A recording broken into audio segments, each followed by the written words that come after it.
Now to a Today weather alert, and it feels like summer has arrived early with temperatures set to soar in parts of the country this weekend.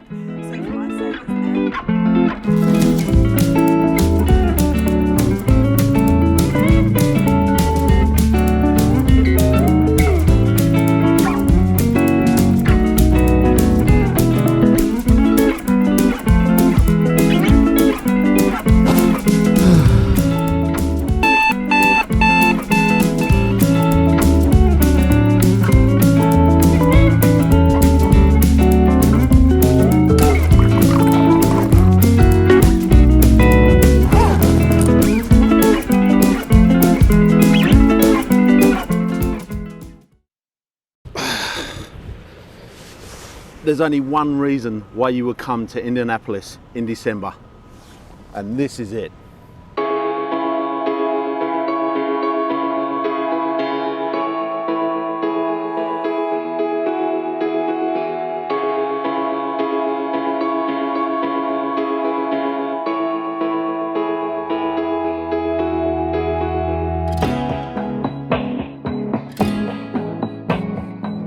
This is my 69 Pro Mod Camaro. Pro line called Outlaw Hemi, a 564 cubic inch. Cylinder heads and block from Alan Johnson Performance. The Garrett G57 98 millimeter. Yeah, we're on two of them. Yep, got to have two on this big Hemi. Makes, you know, roughly about 64, 65 pounds of boost. We were fortunate we reset the quarter-mile record Bradenton Motorsports Park last week, 535 in the quarter mile, 272, almost 273 mile an hour. The car pulls about 4 Gs off the starting line, and it'll carry 3 Gs all the way till about the 8th mile, and then tapers down about 2.5 out the back. We control it with the Fuel Tech management system and an electronic gate on the cold side. So this car doesn't have exhaust gates. It utilizes a gate on the boost side of the engine. It's a closed loop system, so the Fuel Tech we draw a boost curve and the Fuel Tech maintains that boost for us how we want it. We run an Outlaw lockup, what we call Outlaw lockup transmission converter. So we build everything in-house. So it's a 3-speed turbo 400 base trans lockup torque converter with up to 4 stages of lockup is how we run this car. We're standing on the stand here. Everyone keeps asking me, what color is this? Yeah, so it's a Chevrolet 71 Chevelle. It's called Ascot Blue. Not Malibu. Not Malibu.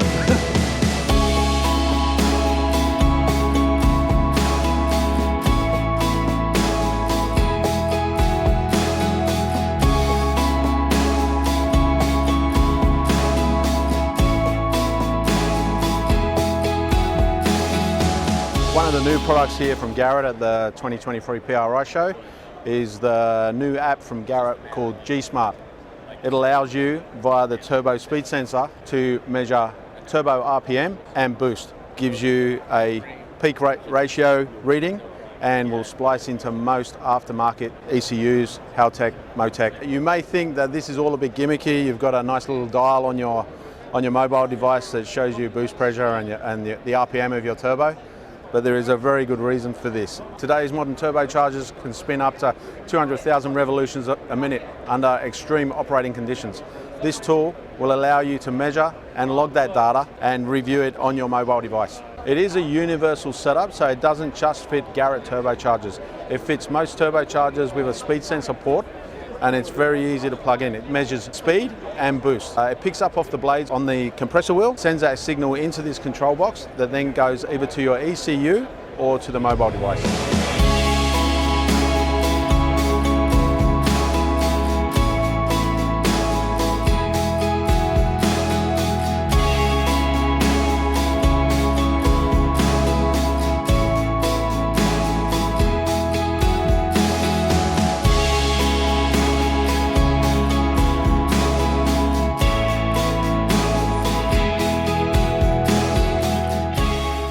So what we're basically looking at here is a 1973 Pontiac body set onto an IndyCar. The IndyCar suspension, we have the heave springs on it.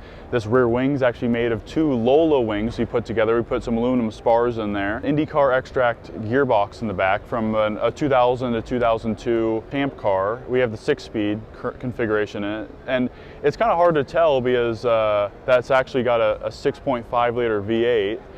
It's sitting right underneath the dash, but we have the charge tubes going through the interior. We have the turbos sitting right behind the seat. Pretty hard to see, so you have to stand right there and then you kind of look over, but they're right there and they're super loud because they dump into the diffuser. We have a fully blown diffuser in this car. So our engine is actually built by Late Model Engines out in Houston, Texas. We contacted them and said we need two things. We need lightweight and we need high RPM. So they built us an LSR that's casted here in Indiana by Concept Performance. It's running Brodex heads. It gets shipped down to Houston, Texas. They build it up. They put, it's got like 850 lift on it. It's got a massive, very aggressive cam. So now that we got the car started for PRI, we were actually working with a Motec tuner down in North Carolina through some mobile tuning. Is getting a little bit of boost strategy worked out, some idle strategy, but we're planning to run around probably 10 to 15 PSI, and that should get us about 1,300 hopefully wheel horsepower.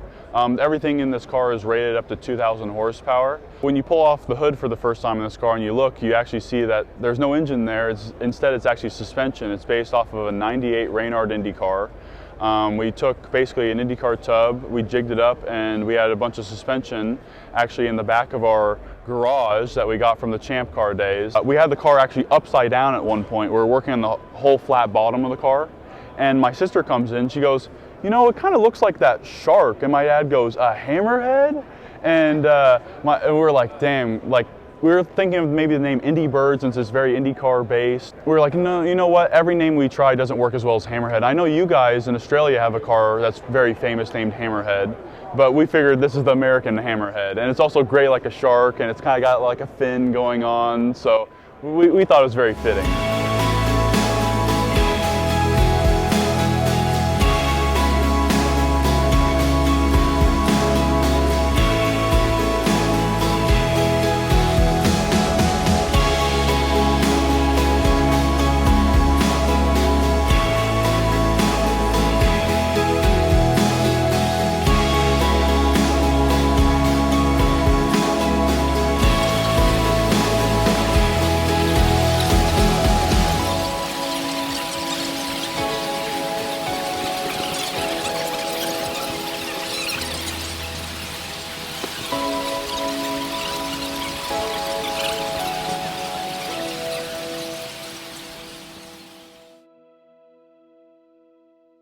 It was like an abandoned car, so I drive to Texas, get the chassis, rolling chassis, bring it back home, and start to put the pieces together. I see good potential to put my 2-liter turbo diesel and Porsche PDK inside this car. So I start placing things, welding, some tubes. I'm like, yep, that's good. Went from a blank canvas to integrating triple turbo PDK transmission inside the Radical, which is completely crazy. So the Tiguan 2016 has twin turbo.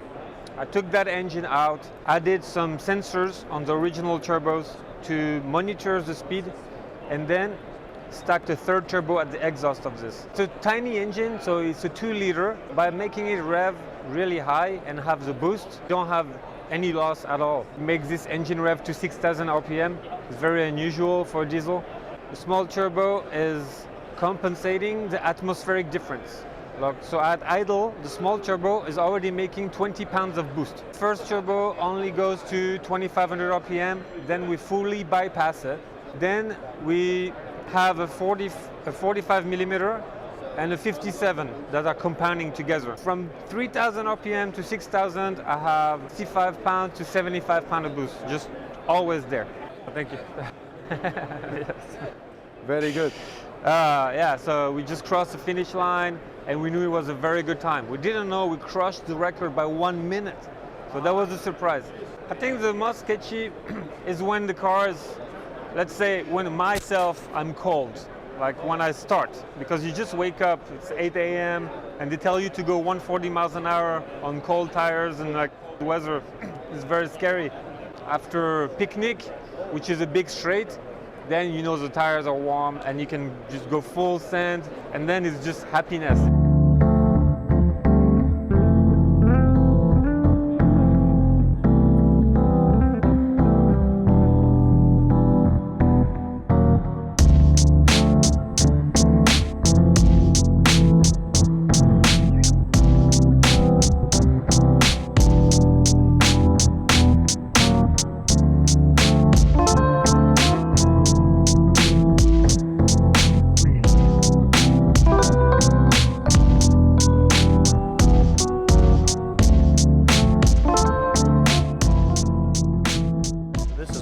replace the 57mm S200 SXE. We have a capability of a 775 horsepower. It's got a black anodized compressor wheel. So you could effectively upgrade your old one? Yep, it's a direct drop in for that. With that. Okay, are there any other turbos in the range with new features apart from this one? Oh yes, we've got the S300 SXR. So we have a new 64mm. It flows a little bit more than the 66 SXE. Okay. But it has inertia of the 61mm. Okay. We also have a 68mm. It flows more than the 69mm SXE, but it's got the same inertia response as a 63mm when paired with the 76 turbo. Okay. And it has the black anodized compressor wheel as well. And it has the same features that we had as, with the other turbos, with the speed sensor, the boost port, and then the V-band option. So I noticed these are the S200 and S300 SXE. These new models finish with an R. Can you please explain that for me? Yeah, so essentially we have the SXEs can be replaced with SXR from the outline perspective, and the R basically is a re-enhanced version of the SXE with much more power potential. I understand this is the control turbo on all the Indy cars. These are rated at 550 horsepower each. This is a cutaway of that, so you can kind of see the internals. They've never had a failure in it, so they hold up really well.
All right, guys, so this is what everybody's been talking about. This is the Haltech UC10 10-inch dash.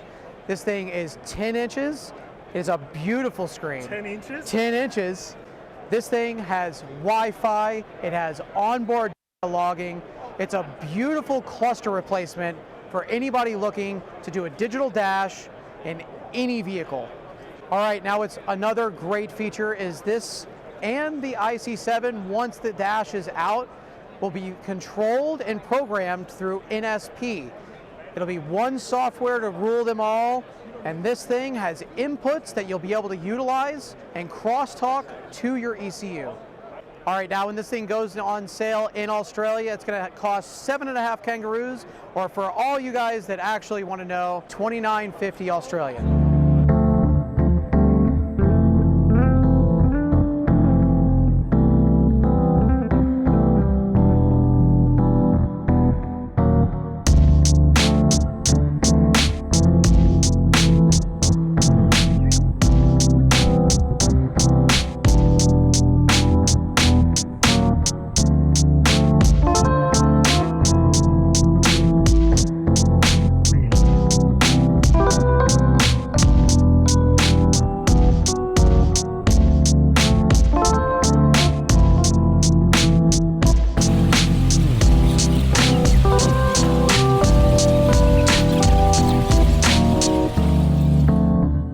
Obviously we've got turbos, so 7880, the big girls, all the way down to the 5862. We've got some internally wastegated guys on display here, water cooled and oil cooled, mirror twins. So yeah, they're all here on display. Okay, so these are your new products from SEMA? Some of them, yeah, that's it. A new range of straight gates. So we already had the 50mm out, 40mm, and a 76mm, so a big girl. And of course, what has become really popular is the boost gate.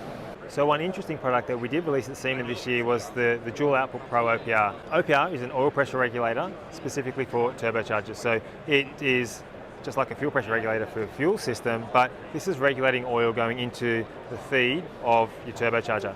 What is different about the Pro OPR here is it has a boost reference on it. So just like a fuel pressure regulator, you would link the fuel pressure to the manifold pressure. the Pro OPR with the pressure reference allows you to put boost pressure into the oil pressure regulator for the turbo. And so what that allows you to do, or what it does for you, is it actually drops the pressure to the bearing of your turbocharger when there's no boost being produced. Big turbochargers, and we're not talking street cars here, these are mainly drag cars with the giant turbos, 80, 90, 100 mil turbos, that when the car starts up, because the turbo's not spinning, what you don't realise is that it's actually the spinning of the turbocharger that slings oil off the shaft, the bearing shaft. If the turbo's not spinning, then there's no oil being slung off the shaft, which means it can collect in the housing and push out the bearing. Because you've got a boost reference here, it's got a low base pressure, roughly 20, 25 PSI, so it's reducing the amount of oil that's actually going to the bearing. Remember, because the turbo's not spinning, you don't need much oil actually on the bearing. But as soon as you start making boost, the turbo is spinning, oil is slinging off the bearing, then you're not getting that same problem with the smoke. You've got boost coming through, lifting the oil pressure, so that now you've got a boost reference oil pressure coming to the top. So when you're running 50 or 100 PSI of boost pressure, you're getting 50 to 100 PSI worth of oil pressure onto the bearing. So you're never running the situation where you've got a lot of pressure in the exhaust manifold here, which is pushing the oil back the wrong direction. No, oil pressure is rising up with the pressure inside the turbocharger. This is the solution, the boost reference oil pressure regulator.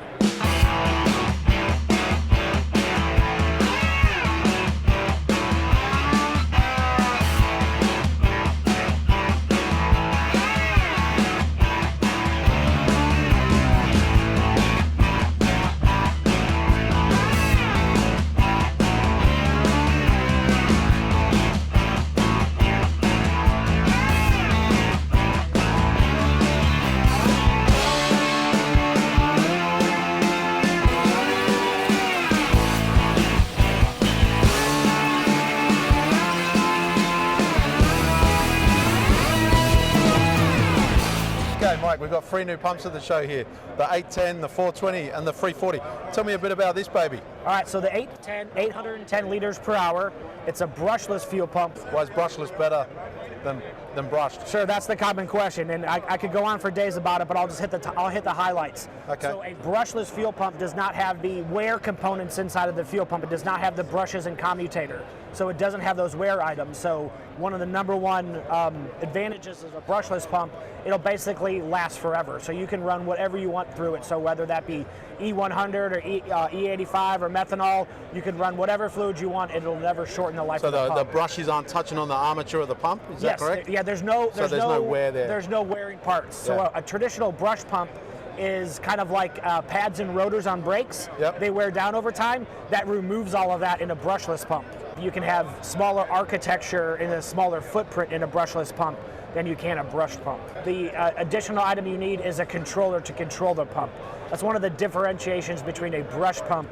A brush pump does not need a controller. A brushless pump needs a controller. The benefits that your customers would see from it is so that you can control the 810 liters per hour. You don't want that flow all the time. Yeah, right. Because that's a lot of flow. So you can stage it. So the controller will let you stage it. So let's say you can only have 40% of the pump's capacity while you're idle and cruising, and then you can switch it so you can get 90% of this capacity under wide open throttle.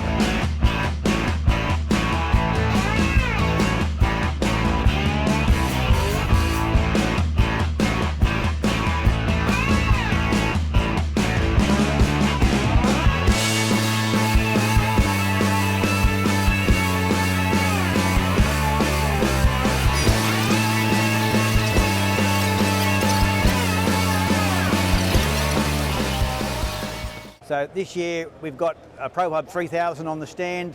We've got a Nissan GTR drag car that's a 7-second car bolted to the dyno here.